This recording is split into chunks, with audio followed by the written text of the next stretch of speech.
Today is my 28 weeks ultrasound appointment, which I am a day away from being 29 weeks, so I probably will be on the bigger side. Just joined me. Hopefully we won't have to wait too long, because the last few times we were here, I think one of the times was like an hour and a half, and the other one was, I can remember, like at least 40 minutes, but I was told that she's somewhat on time today.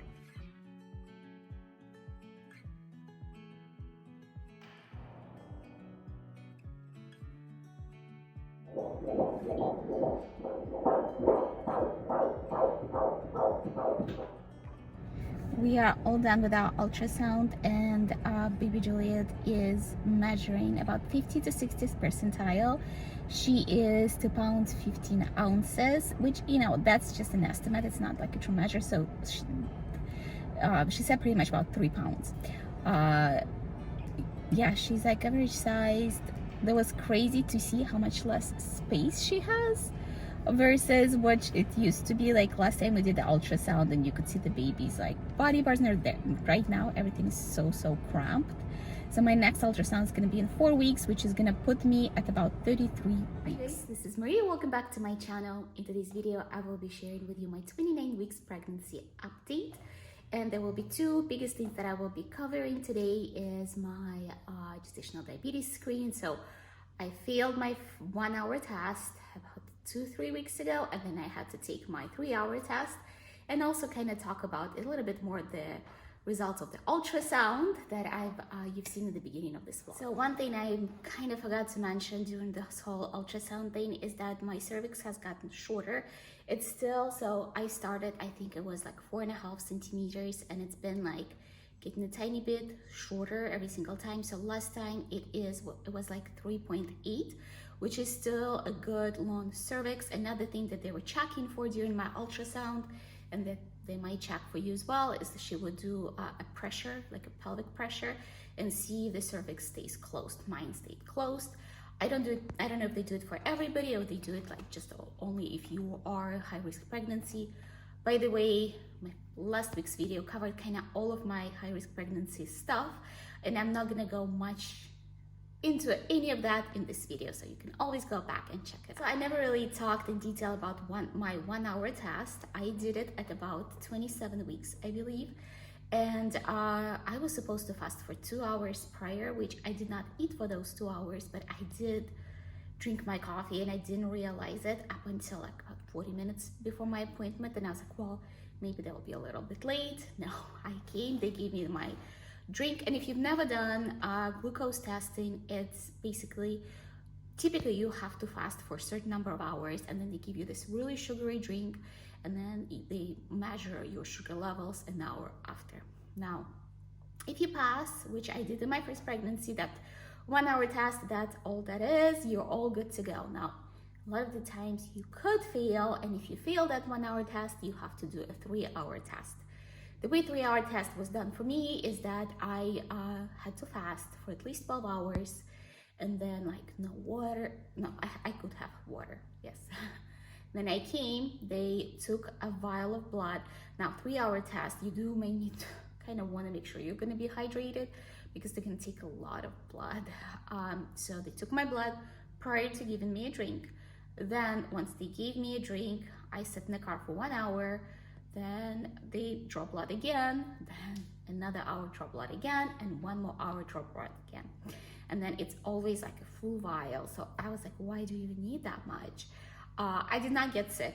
I never really gotten sick during those tests. And I did pass it, which was amazing. All of my blood sugar levels came back normal. Now, I did mention that I used to have gestational diabetes in my previous pregnancy, and I did, when I failed my 1 hour test, I've changed my diet quite a bit, and I will be filming what I eat in a day, because I eat low carb diet regardless, low processed carb, or like, you know, simple carb diet. Like I don't eat many grains or pastas or breads, none of that really, but I did increase my consumption of more complex carbs, also like protein, what kind of fats, what I was eating, what kind of fruits and vegetables I was eating. So I'm actually planning to film this like today, because we're doing a grocery haul. and it's gonna come up on my channel next week. Now let's get to the symptoms: weight gain, baby bump, and all that good stuff. Now, my main symptom that has changed in the last 2 weeks is that it's gotten quite a bit less comfortable to sleep. I don't know if it's me being just heavier. I have my amazing pillow which I would not be able to survive without during this pregnancy. But I've been like, now when I sleep on my side, my hip bones hurt and my shoulders hurt. So I have to flip between the two sides constantly because it just falls asleep and it's just uncomfortable.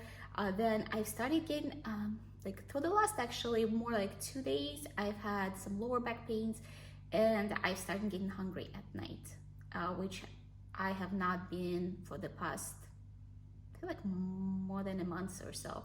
I was getting like always hungry when I was about 20 weeks. I would wake up pretty much every night to eat.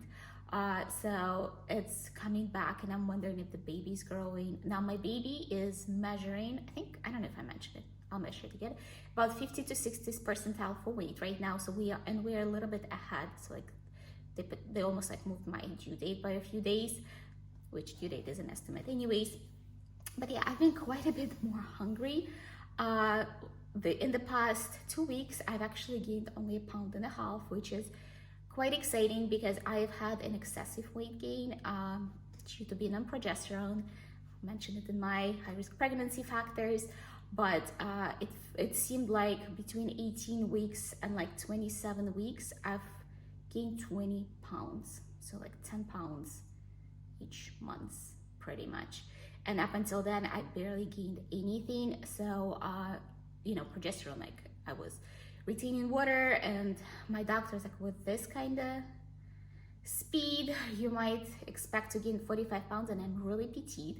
And not that I care about my weight gain. Let me put it that way. I'll get my body back. It's my 3rd pregnancy. I more care about like the health part of it, because again, I have such a small frame. Carrying extra 45 pounds, I cannot imagine. Carrying extra 28 pounds has been pretty rough. I still consistently wake up at night to drink water, to use the restroom. Again, my sleep has been pretty decent. Every once in a while I have insomnia, but it's very rarely, and usually is connected to me being nervous about something or anxious about something. So like, those happens even to non-pregnant people. Now, also getting close to 30 weeks, it's a good time for you to start getting your like postpartum essentials that I mentioned in my previous video. And I've actually partnered with an amazing company out of Australia. They are very eco-conscious, very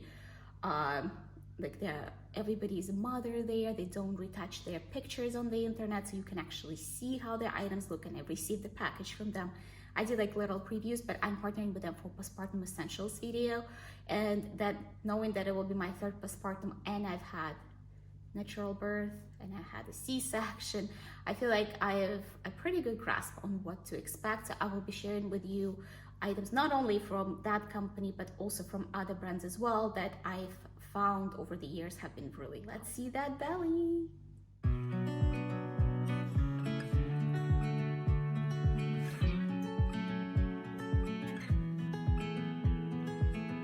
That is it for today. Subscribe to my channel to follow along with this pregnancy, all kinds of helpful tips.